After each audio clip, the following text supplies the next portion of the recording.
My name's Jake. I'm 30 years old, and I used to think my family was, well, not perfect, but normal enough. We weren't the kind to scream across the dinner table or throw plates. My mom always made sure every Thanksgiving looked like one of those magazine spreads. Golden turkey, candles, the whole warm and fuzzy vibe. But the older I got, the more I realized that what looked perfect from the outside was just a cover for something cold and rotting underneath. You ever walk into a family gathering and instantly feel like you don't belong? That was me every single year. Except this year, it hit different. Because this time, they didn't even try to hide it. I pulled into the driveway at 3:58 p.m. sharp, same as always. My mom hated when anyone was late. Dinner's at 4, not whenever you feel like it o'clock, she'd joke every year. I parked behind my sister Megan's car, brand new Lexus SUV, the one she'd posted about on Facebook with the caption, "Hard work pays off." What she didn't mention, of course, was that mom had co-signed the loan and helped with the down payment. I walked up the front steps with a pumpkin pie I'd baked the night before, still warm, still smelling like cinnamon and vanilla. I'd been looking forward to this Thanksgiving, not because I loved the company, but because I thought maybe this year things would be different. Maybe Mom and I would actually talk. Maybe Megan wouldn't act like I was invisible. Maybe Uncle Rob wouldn't bring up the job thing. I should have known better. The front door opened before I even knocked. Uncle Rob stood there, beer in hand, his usual smirk plastered across his face. "Well, look who decided to show up," he said, leaning on the doorframe. "Didn't think you'd have the guts after last year." I blinked. "Hi to you too, Rob. What's that supposed to mean?" He took a slow sip of his drink and said, almost casually, "Mom didn't tell you? You're not welcome here this time." He let the words hang in the air like a bad smell. For a moment, I thought he was joking. He always liked to push buttons, and I wasn't about to give him the reaction he wanted. But then I saw my mom in the hallway behind him, her expression unreadable. She didn't step forward. She didn't say a word. She just gave this tiny, almost nervous laugh, like she'd been caught in something, and said, "Oh, Rob, stop. Don't be so dramatic. Let him in." But her tone wasn't the usual warm one. It was thin, sharp, controlled. The kind of voice people use when they're trying to manage a situation without losing face. I stepped inside anyway, setting the pie on the counter in the kitchen. The air smelled like roasted turkey and tension. Megan was by the table, adjusting the silverware, humming to herself. She barely looked up when I walked in. "You brought pie?" she asked, like I'd shown up with a bucket of dirt. "We already have two. Mom made one, and Ryan brought one too." Ryan, her boyfriend, or as Mom liked to call him, the son I never had. I bit back a sigh. "Guess you'll have plenty of dessert then," I said, trying to keep my tone light. I've been working on keeping things calm this year. No arguments. No letting anyone drag me into the usual games. But the second Ryan walked in from the living room, wearing a sweater that looked like it cost more than my month's rent, I knew it was going to be a long night. He grinned like he owned the place. "Jake, my man," he said, patting me on the back. "Still at that warehouse job?" He didn't even wait for an answer before continuing. "Gotta admire that consistency. Loyalty, right?" I smiled tightly. "Yeah, something like that." He laughed, oblivious, or maybe not. "Well, everyone's gotta start somewhere." Megan giggled. Mom pretended to adjust the oven timer. Uncle Rob chuckled into his drink. It was like a synchronized performance, one I'd seen too many times before. I sat down at the corner of the table, the spot I'd always taken since I was a kid. It was a small thing, but it was my spot, between the window and the cabinet, right where I could see outside if things got too loud. But before I could pull the chair out, Mom said, without even looking up, "Oh, honey, I actually moved the seating around this year." I froze mid-step. "What do you mean?" She smiled, the kind of smile that didn't reach her eyes. "Well, Ryan's joining us, so I thought it made sense for him to sit there. You can take the chair by the hallway. The one half a meter from the kitchen door. The one nobody ever sat in because it was too close to the traffic." I hesitated, trying to swallow the sting. "Sure," I said finally, forcing a laugh. "Guess I've been demoted." Ryan laughed again, loudly, too loudly, and pulled the chair out like he was settling into a throne. I sat down at the new spot, feeling the weight of the shift. Every detail screamed that I didn't belong. Megan and Ryan chatted about some vacation they'd taken. Mom asked questions, smiling and nodding. Uncle Rob threw in jokes. And me? I sat quietly, cutting small pieces of turkey, pretending to enjoy myself while my chest tightened. The thing is, I wasn't angry yet. I was just tired. Tired of being the extra piece, the spare part. Every year it was something small, a forgotten birthday, a casual dig, a joke that went too far. And I always let it go because that's what you do with family, right? You let it go. You tell yourself they don't mean it.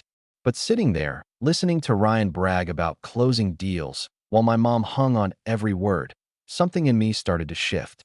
I caught myself glancing at my phone, at the message I drafted weeks ago but never sent. It was a simple text, just a few lines, but it had the power to change everything. I'd written it after something that happened last spring, something none of them knew about. Something that, if I sent it, would make the cracks in this family impossible to ignore. But not yet. I kept my phone face down and tried to focus on the sound of forks and plates, the clinking of glasses. For a while, it almost felt normal again, until Mom leaned back and said, in that too casual tone she used when she wanted to twist the knife, "So, Jake, any news about that promotion you didn't get?" My fork paused halfway to my mouth. The room went quiet for half a beat. Then Megan snickered. "Mom," she said, pretending to scold her, "be nice." But her eyes were gleaming. Ryan smirked. Uncle Rob muttered, "Guess hard work doesn't always pay off." I set my fork down slowly, my pulse rising. "Nope," I said, my voice steady. "Didn't get it. But it's fine." Mom gave that tight smile again. "Oh, honey, don't say that. You should really be aiming higher, you know? You're too smart to waste your time there. Maybe talk to Ryan. He knows people." It wasn't the words. It was the tone. The pitying, condescending tone that made it sound like I'd failed some unspoken family test. I looked at her for a long second, waiting to see if there was any trace of the mom I remembered. The one who used to bring me soup when I was sick. The one who cheered the loudest at my high school graduation. But she just turned away, asking Megan to pass the cranberry sauce. That was the moment I realized something had broken a long time ago. I'd just been pretending it hadn't. The rest of dinner passed in a blur. Laughter that didn't include me. Stories I wasn't a part of. I helped clear the dishes afterward, mostly out of habit. As I was setting the last plate down, I heard Uncle Rob call from the living room. "Hey Jake, you heading out already? Don't forget your pie. No one touched it." I turned around. He was grinning. My mom was standing beside him, arms crossed, not saying a word. That's when the silence between us finally snapped. Not out loud, yet, but inside me. I looked at my phone again, the unsent message glowing faintly on the screen. And for the first time, I didn't just think about sending it. I wanted to. But before I could decide, my mom said softly, "Jake, don't make this a scene, okay?" And that was it. That one sentence. The casual dismissal. The warning, like I was some ticking bomb she had to manage. I nodded, grabbed my jacket, and walked toward the door. My uncle stepped aside just enough to make it clear I was being let out, not seen off. The cold air hit me as I stepped outside, but it felt better than the air in that house. I sat in my car for a long minute, hands on the steering wheel, heart pounding. I stared at the message again, thumb hovering over the send button. And that's when I saw something on my mom's phone through the living room window. She'd picked it up, smiling at whatever Ryan was showing her. My pie still sat on the counter, untouched. My seat taken. My place erased. I hit send. When I pulled out of Mom's driveway, my hands were shaking. Not from anger, at least not at first. It was that kind of hollow, quiet exhaustion that comes when you realize the people who are supposed to love you unconditionally just don't. The text I'd sent was still glowing on my phone screen, those gray check marks sitting there like tiny promises. I didn't know what would happen next, but for once, I didn't care. I'd been silent long enough. It took 20 minutes for my phone to buzz. One message, then another, then a call, then another. By the time I got home, my screen was lit up with a dozen missed calls from family members, half from numbers I hadn't seen in months. I didn't answer any of them. I put the phone face down on the counter, poured myself a glass of water, and sat there listening to the refrigerator hum. The message I'd sent wasn't long, just a few sentences, but it said everything they'd spent years pretending not to hear. "Mom, I know what you did with Grandpa's money. I know about the transfer, and I know Megan knows too. You might want to tell everyone before I do." I hadn't planned to send it today. I'd written it months ago, after finding out something I wasn't supposed to know. Grandpa had left a small inheritance when he passed. A few $1,000s to each grandchild, supposedly. But when I went to check with the attorney handling his estate, he told me my portion had already been claimed by Mom, with Megan's signature on the same form. They'd taken it, mine, and probably others. When I confronted Mom about it back then, she said it was a clerical mistake and promised to fix it. Then weeks passed, then months, and suddenly, I was the problem for bringing it up. So yeah, when Uncle Rob told me I wasn't welcome and Mom gave my seat to her favorite daughter's boyfriend, that was it. That was the moment I realized they were never going to make it right unless I forced it. I sat in the dark for a while, replaying the dinner in my head. Mom's fake smile, Megan's smugness, Ryan's jokes. I told myself I wasn't angry. But anger has a way of sneaking up on you. By the time I went to bed, my heart was pounding. The next morning, my phone rang again. It was Megan. I almost ignored it, but curiosity got the better of me. I answered. "Jake, what did you do?" Her voice was sharp, defensive. "I sent a message," I said flatly. "To Mom? During dinner? You seriously couldn't wait? Why wait? You both have been lying to everyone for months. You don't know what you're talking about." "Oh, I do," I said quietly. "The attorney told me everything. The date, the amount, the signatures. Yours and hers." There was a pause on the line. Then, "You're pathetic, you know that? Grandpa wanted Mom to handle it. You wouldn't even know what to do with the money." I almost laughed. "Right, because you and Ryan really needed that new Lexus." Her silence was louder than any insult. Then she said, "You've always been jealous. You can't stand that I'm actually successful. Mom helps me because I earn it. By stealing. By being worth helping," she snapped. "You wouldn't understand that." And then she hung up. I sat there for a long time, staring at the dead call screen, my coffee going cold. The worst part wasn't even what she said. It was how easily she said it. Like she'd been waiting for the chance. By noon, I started getting texts from cousins. One said, "Dude, what's going on? Your mom's crying." Another said, "You really sent that message at dinner? Bold move." And then one from my aunt, Uncle Rob's wife. "You did the right thing." Finally, that last one caught me off guard. Apparently, it hadn't taken long for the chaos to spread. Aunt Karen told me later that after I left, Mom tried to act normal, but Uncle Rob had seen the message flash across her phone. He asked her about it in front of everyone. When she refused to answer, he pressed harder. Then the arguing started. Half the table sided with her, half didn't. Someone brought up how she'd handled Grandpa's estate, and all the whispers turned into shouting. By the time dessert was supposed to be served, people were grabbing coats and walking out. So yeah, I hadn't planned on ruining Thanksgiving. But apparently, that's what I did. The next few days were a blur of silence and guilt, and, honestly, relief. I didn't go to work that Friday. I couldn't. I kept thinking about Grandpa, how he used to tell me, "Jake, you can't pick your family, but you can decide how much power they get over you."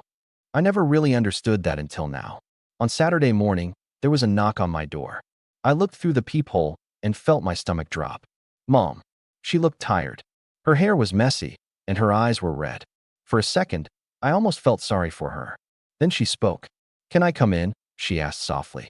I hesitated, then stepped aside. She walked in slowly, glancing around my small apartment like she was stepping into foreign territory. "Jake," she started. "I don't know what you think you know, but I know enough," I interrupted. She sighed. "You've always been so quick to assume the worst." "I didn't steal anything. I just moved things around. Megan needed help with her loan, and it was temporary. You know I was going to make it right." "Then why didn't you?" Her lips pressed together. "Because I thought you'd understand." "Understand what? That you chose her over me?" "Again, don't make it sound like that," she said sharply. "You're fine. You don't need as much as she does." It was like hearing my childhood condensed into one sentence. I laughed, an ugly, humorless sound. "You've been saying that my whole life. When you gave her my bike for Christmas. When you paid her rent but told me to be independent. When you let her take credit for the business idea I came up with. Every time, you said, 'Jake doesn't need it.' But you know what, Mom? I did. I needed fairness. I needed respect." She looked stunned, like she hadn't expected me to push back. "You're being dramatic." "Am I? You literally told me I wasn't welcome in my own family's house." "That was Rob. He was drinking. You know how he gets. You didn't stop him." Her mouth opened, then closed. She turned away. "You're just trying to make me feel guilty," she said quietly. "Well, it's working. Congratulations." And then, like she couldn't stand another second of silence, she said, You need to delete that message.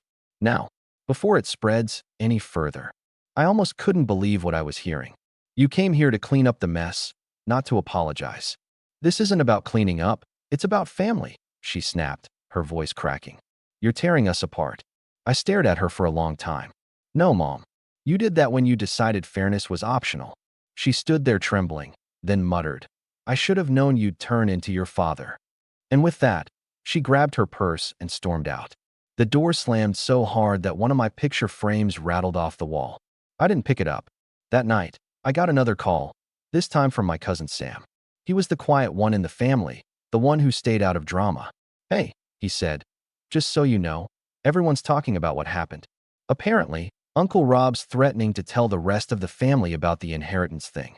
Mom says he's furious. Good, I said, maybe too quickly. Jake, what did you send exactly? I told him, word for word. There was a pause, then a low whistle. Damn, he said, that's gonna blow up big time. It already had. By Sunday, Megan posted something on Facebook, one of those vague, passive-aggressive statuses that everyone knows is about someone specific. Some people just can't handle seeing others succeed. Jealousy is a disease. Get well soon. The comments were full of sympathy from her friends. Mom even left a heart emoji. I didn't comment. I didn't need to. But as the weekend went on, the guilt started to mix with something else, curiosity. If half the family had walked out, that meant the truth was finally spreading. Maybe this was my chance to set everything straight. I started digging. Old emails, bank statements, the estate paperwork. The more I found, the worse it looked. It wasn't just my share. Mom had quietly redirected funds from multiple accounts, some belonging to cousins, one even under Grandpa's old veteran's benefit. And she'd been doing it for years. That's when I realized this wasn't about a few $1,000s anymore. It was about a pattern, a system. She'd built her whole sense of control around the idea that no one would ever question her. Until now. By Monday, the family chat was on fire. Accusations, defenses, screenshots. People were choosing sides. Some still defended her. She's done so much for everyone. Stop attacking her. Others wanted answers. And through it all, Mom stayed silent. Until that evening. She called again. This time, I let it go to voicemail. Her voice was shaky but controlled. Jake, you've made your point. You've embarrassed me enough. But if you think I'm going to let you destroy this family, you're wrong. You have no idea what you've started. I played the message twice, then 3 times. Because she was right. I really didn't know what I'd started. And the next day, I'd find out just how far she'd go to protect her lies. The next few weeks felt like someone had pressed pause on my life and forgot to hit play again. My phone became this constant reminder of everything that had exploded. Unread messages, half-hearted apologies, and plenty of accusations. I stopped answering after a while. Every ping made my chest tighten, so I turned off notifications altogether. Silence felt safer. At first, I thought I'd feel vindicated. I'd told the truth, right?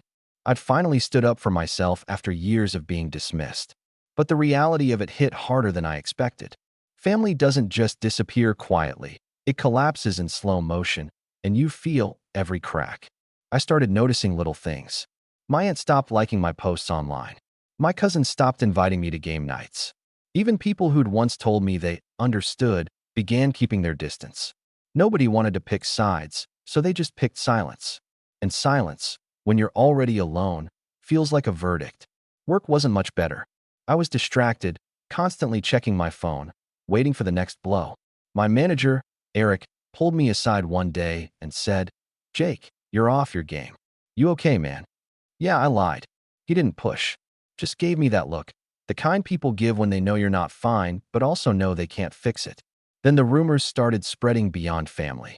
Somehow, word of the Thanksgiving incident leaked out to my extended relatives.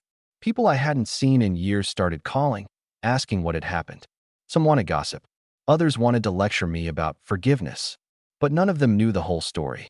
None of them knew what it was like growing up constantly second to Megan. How every success I had was quietly minimized, while every stumble was turned into a talking point. How Mom had always justified it. She's younger, Jake, she needs more support. But support turned into favoritism, and favoritism turned into betrayal. I remember sitting at my kitchen table one night, scrolling through old family photos on my laptop. There was one of me and Megan at Christmas, maybe 15 years ago. She was unwrapping a shiny new phone, the latest model at the time. I had a pair of gloves. Mom's caption under the picture read, "Jake being such a good big brother." I stared at it for a long time, realizing that caption was the whole story. Me, expected to be good, patient, understanding, while everyone else took. For a while, I stopped visiting social media entirely. I'd go to work, come home, heat up leftovers, and stare at my walls. There was a dullness to everything, like color had drained out of my days. I didn't even bake anymore, not since the pie incident. That felt symbolic in a way I couldn't quite explain. Then, one morning, I got a call from Aunt Karen, the same one who'd texted me, saying I did the right thing. Her voice was cautious but kind. "Jake, honey, I just wanted to check in. I know things are messy, but I'm proud of you. You told the truth, and that matters." It was the first kind thing anyone in my family had said to me in weeks. She went on, telling me how Uncle Rob had been digging into the financial mess. Turns out I'd barely scratched the surface. Mom had been using Grandpa's estate funds for years to support Megan, covering loans, paying off credit cards, even investing in some online boutique she'd started.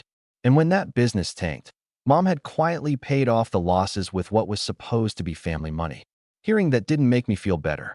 It made me feel worse, because I realized I'd been right, but being right didn't fix anything. It just left ashes. For a while, I tried to focus on rebuilding routine. I started jogging again. At first, it was pathetic.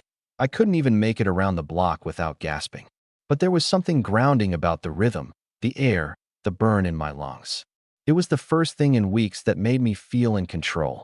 After work, I started taking online courses. Not for a degree, not yet, just random ones. A marketing course, a basic accounting one, a creative writing workshop, because I'd always liked stories but never had the confidence to try writing one myself. I didn't tell anyone. It felt private, sacred almost, something that was just mine. Around that time, Eric at work offered me a chance to shadow a logistics coordinator. "You've got a good eye for detail," he said. "You should consider moving up." For the first time in a long time, I said yes to something without second-guessing. The days turned into weeks, and I started to feel a quiet steadiness forming where the chaos had been. My apartment didn't feel empty anymore. It felt peaceful. I'd light a candle at night, make tea, and just sit. There's a strange kind of healing that comes from solitude, but only when you stop seeing it as punishment. Then, one night, as I was wrapping up an online class, I got an email from Megan. The subject line was just, "We need to talk."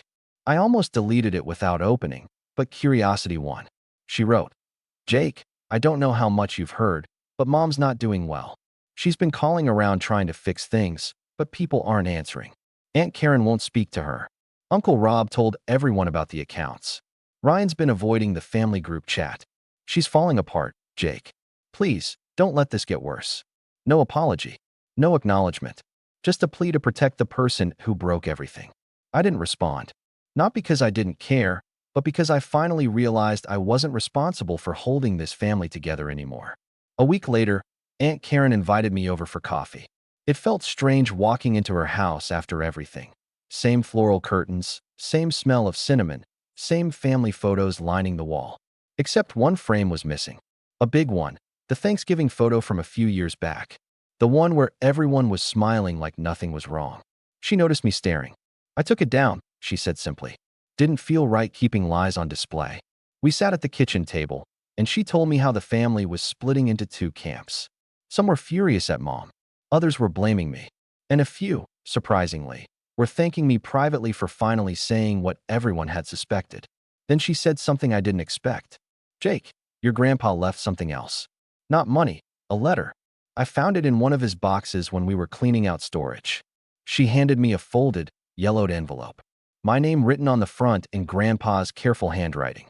My hands trembled as I opened it. Inside was a short note. "Jake, families get lost sometimes. Don't waste your life trying to find people who don't want to be found. Build your own peace. That's how you win."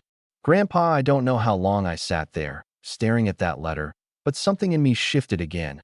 Not the sharp, angry kind of shift this time, but something calmer. Like my shoulders had been carrying a weight I hadn't realized was optional. When I got home that night, I framed the letter.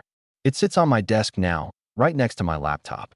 Every time I start doubting myself, I read it again. The funny thing about hitting rock bottom is that you stop fearing the fall.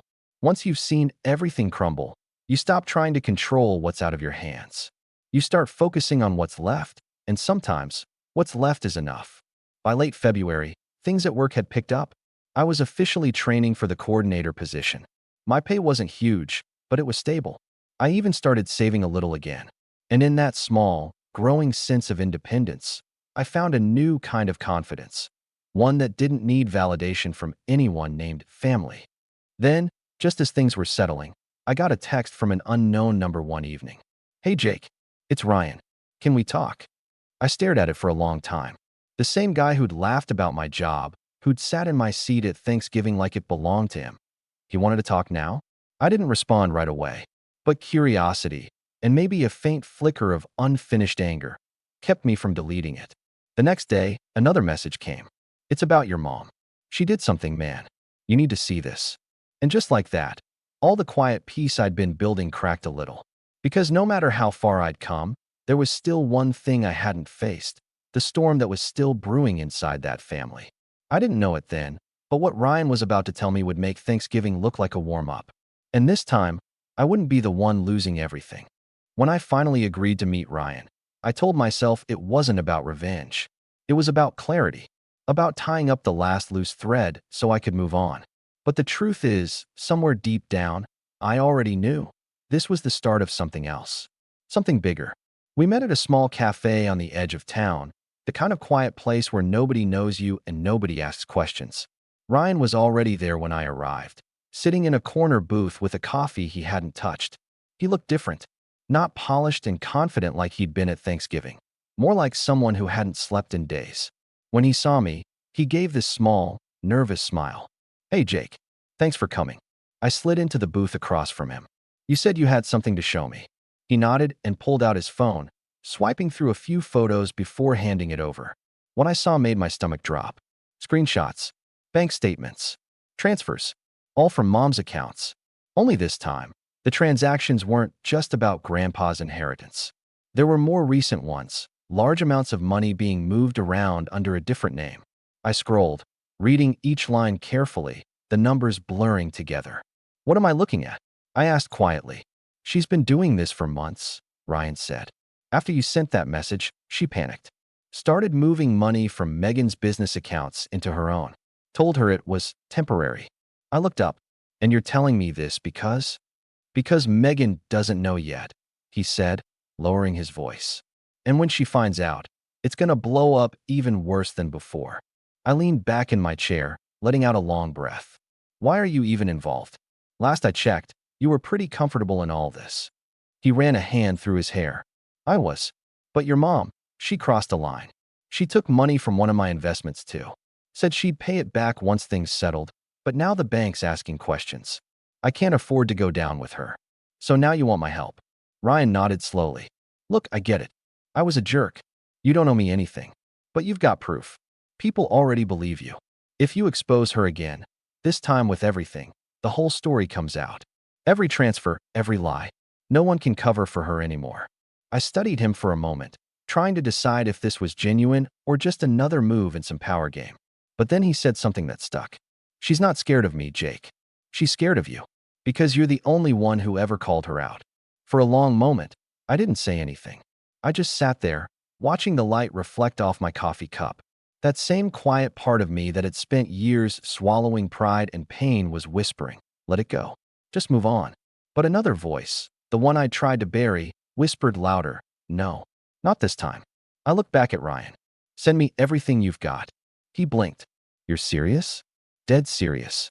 That night, my inbox filled with files, bank statements, emails, even voice memos Mom had sent Megan where she casually mentioned borrowing money. I downloaded everything and backed it up twice. Then I spent the next few hours organizing it all. Dates, amounts, recipients. A paper trail so clear it could make a lawyer salivate. As I worked, something strange happened. The anger that had been simmering for months turned into focus. For the first time in a long while, I wasn't just reacting, I was planning.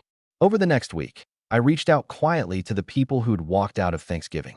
Aunt Karen, Cousin Sam, even Uncle Rob. I told them I had proof, Not rumors, not accusations, but hard evidence. They didn't hesitate. Whatever you need, Karen said. She's been manipulating us for years. Sam offered to help me organize everything legally. Rob said he had contacts in the local paper, a columnist who covered community scandals and financial fraud. At first, I wasn't sure if I wanted to go that far. It felt too public, too final. But the more I thought about it, the more I realized something. My mom had built her entire identity around reputation. To her, image was reality. The perfect family, the generous mother, the moral compass. Take that away, and the whole structure collapsed. And maybe that's what she needed, to see what it felt like to lose control. Still, I wanted to do it right. No chaos, no yelling. Just truth, stripped bare. So I started laying the groundwork. I drafted a timeline of events, backed it with receipts and bank logs. Sam helped me organize it into a folder, one for the lawyer, one for the reporter, one for the family. Then I wrote a statement. Simple, factual, but impossible to misinterpret. I spent hours fine-tuning every line. No emotion, no blame, just facts. Over the last 2 years, significant funds from the family estate and related business accounts have been redirected without authorization. Attached are records of the transactions. All evidence has been verified. The truth deserves to be known. When I finally finished, I sat back in my chair, staring at the screen. My hand hovered over the mouse. Part of me hesitated, not because I doubted what I was doing, but because I knew once this went out, there'd be no undoing it. And then I thought about Thanksgiving, about Uncle Rob blocking the doorway, about my mom laughing softly as she gave my seat away, about the way she'd looked at me, not with disappointment, but with contempt. That memory burned away any hesitation left. I hit save, but I didn't send it yet. Timing mattered. If I was going to do this, it had to hit when she least expected it, and when she couldn't twist it into another narrative. So I waited. Meanwhile, I kept my distance. Ryan texted occasionally with updates. Apparently, Megan had started noticing missing funds and was asking questions. Mom had brushed it off as confusion, but the tension was building. It was only a matter of time before something snapped. A few days later, I got an invitation, a family dinner at Megan's house, supposedly to talk things through. A setup. I knew it the second I saw the message. But instead of declining, I said yes. That night, I stood in front of my mirror, buttoning my shirt with slow, deliberate calm. I didn't feel nervous. I felt ready. When I arrived, everyone was already there. Mom, Megan, even Uncle Rob. The air was thick with forced politeness. Mom smiled the way people do when they're trying to keep from screaming. "Jake," she said, standing to greet me. "Thank you for coming." I gave a small nod. Didn't want to miss the show. Her smile faltered for half a second before she gestured toward a seat. "Let's talk as a family." I sat, watching her carefully. Megan looked uneasy, like she knew something was coming but didn't know what. Ryan avoided my eyes. Mom cleared her throat. "I've been told you've been collecting information. False information, I might add." "Nothing false," I said. "Just facts." "Jake, you don't understand how these things work," she said smoothly. "Families handle things privately. Going around spreading accusations only hurts everyone." "Funny," I said. "You weren't worried about privacy when you forged my signature." Her face twitched, the mask slipping for just a second. "That was an oversight." "No," I said quietly. "That was theft." The room went still. Megan's fork froze halfway to her mouth. Ryan stared at his plate. Mom leaned forward, her voice icy. "You think you're some kind of hero, don't you? You have no idea what I've done for this family." I met her gaze. "No, Mom. You have no idea what I'm about to do." And as her expression hardened, I realized this was it. The moment everything would tip. Because sitting there, across from the woman who'd made me feel small my entire life, I finally saw her for what she was. Not powerful, not untouchable, just desperate. And she had no idea what was coming next. I smiled slightly, leaned back in my chair, and said, "You'll find out soon enough." Then I stood, grabbed my coat, and walked out, leaving her frozen in that perfect picture of control she'd spent her whole life curating. The next morning, I opened my laptop, took a deep breath, and hovered over the folder labeled The Truth. And just before I hit send, my phone buzzed with a message from Ryan. "She's panicking. She knows you have everything. Do it now." So I did. And by the time the sun set, the first ripple had already started spreading. One email, sent to everyone who'd ever believed her. The truth was finally on its way. The fallout began quietly. It was almost anticlimactic at first. No explosion, no screaming. Just the faint digital hum of an email traveling across the internet, landing in inboxes all at once. I sent it to every relative who had ever pretended not to see what was happening. Aunts, uncles, cousins, even a few old family friends who'd always called my mom an inspiration. Within an hour, my phone started buzzing. By the third hour, it wouldn't stop. I didn't answer any calls. I just sat there in my apartment, watching the chaos unfold in real time. The group chat exploded, messages pouring in so fast I could barely read them before another wave hit. Is this real? Tell me this isn't true. Oh my God, she forged signatures? And then the texts started coming from her. MOM, Jake, what have you done? MOM, you don't understand what you've unleashed. MOM, please, take it down. We can fix this. But there was no fixing it. The files spoke for themselves. The first ripple hit when Uncle Rob called me. She's losing it, Jake. Denying everything. Megan's furious. Apparently half her business account is gone. Ryan's confirming all of it. I don't know what you started, but she's done. I didn't reply right away. I just listened to him breathe on the other end, his tone somewhere between shock and grim satisfaction. Done how? I finally asked. She's finished, he said. Everyone knows. Karen's already sent the documents to the rest of the family. Even the ones who defended her are backing away. It's over. But it wasn't over, not yet. 2 days later, my mom's perfect world began to crack in public. The local columnist, the one Uncle Rob had mentioned, picked up the story. The headline was short, almost surgical. Local woman accused of mismanaging family estate funds. They didn't use our last name, but everyone knew. Small towns have a way of connecting the dots faster than any journalist can. Within 24 hours, her social media accounts vanished. Megan's boutique page, the one Mom had secretly funded, went dark. And then, like the final domino, Mom's job at the local community foundation was temporarily suspended pending review. I found out through a mutual acquaintance that the board had discovered irregularities in donation records. Apparently, she'd used her position to funnel money into side projects for Megan. She thought she was untouchable. But once the truth started surfacing, it all came apart. Neat, orderly, and irreversible. It was strange, watching it unfold from the sidelines. I didn't feel triumphant exactly. More like quiet relief. For years, she'd controlled the narrative. Every argument ended with her winning. Every confrontation ended with me apologizing. But this time, there was nothing she could twist. The truth didn't care about her charm. One evening, about a week after everything went public, there was a knock on my door. I knew it was her before I even looked through the peephole. She stood there in a long gray coat, her hair disheveled, her eyes tired. For the first time in my life, she looked small. Not the commanding, composed woman I'd grown up fearing. Just a person, fragile and lost. "Can I come in?" she asked softly. I didn't answer right away. Then I opened the door and stepped aside. She walked in slowly, her eyes darting around the apartment like she was seeing a stranger's life. "You've been busy," she murmured, glancing at the framed letter from Grandpa on my desk. I folded my arms. "You've lost everything, haven't you?" She flinched. "You think this makes you better than me?" "No," I said. "It just means I finally stopped letting you take from me." She sighed, sinking onto the edge of the couch. "You don't understand, Jake. I did what I had to do. You've never had a family to take care of." "I had this family," I said quietly. "And look how that turned out." For a long time, she didn't speak. The clock ticked in the background, steady and indifferent. Then she said, "They're all turning on me. Even Megan. She says she wants nothing to do with me." "She's probably scared," I said. "But now she knows what it feels like." Her lips trembled slightly. "I never meant for it to go this far." "That's the thing about lying," I said. "It always goes further than you think." She looked up at me then, really looked.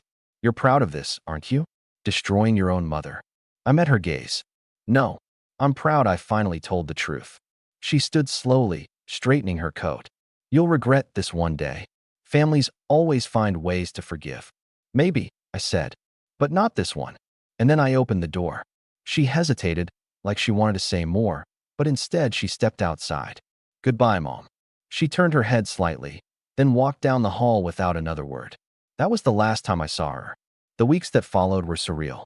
My name started popping up in whispered conversations. Some people called me brave, others said I'd gone too far. Megan sent one message a few days later. I don't know whether to hate you or thank you. I didn't reply. Some things don't need responses.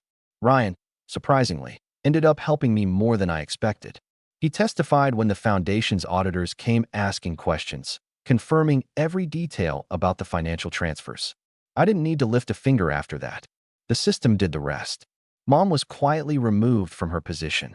Megan's boutique shut down within the month. The family, once so carefully held together by appearances, fractured for good. But unlike before, I didn't feel like the outcast. I felt free. I took a few weeks off work after that. Used the time to get out of town, drive along the coast, clear my head. Somewhere along that drive, I realized how different everything felt. No more waiting for someone to validate me. No more measuring my worth through her approval. One morning, I stopped at a diner off Highway 23. The waitress brought me coffee, and as I stared out at the ocean, I caught myself smiling. Not a big grin, just a quiet, content kind of smile. The kind that sneaks up on you when you realize you've survived something that was supposed to break you. When I got back home, I opened the box that held old family photos, birthdays, Christmases, vacations. For the first time, I didn't feel that old ache of wanting to belong. I felt distance. Perspective. I took out one picture. Me, Grandpa, and Megan, back when we were kids, sitting on the porch with melting popsicles. He was laughing in that deep, warm way he used to. I put the photo next to his letter on my desk. They belonged together. A few months later, Aunt Karen invited me to Easter dinner. We're keeping it small, she said. Just the ones who actually like each other. That made me laugh. It was the first real laugh in a long time. When I walked into her house that day, there was no tension, no forced smiles. Just family, the kind that stayed after everything else fell apart. As dinner ended, Karen raised her glass and said, "To new beginnings."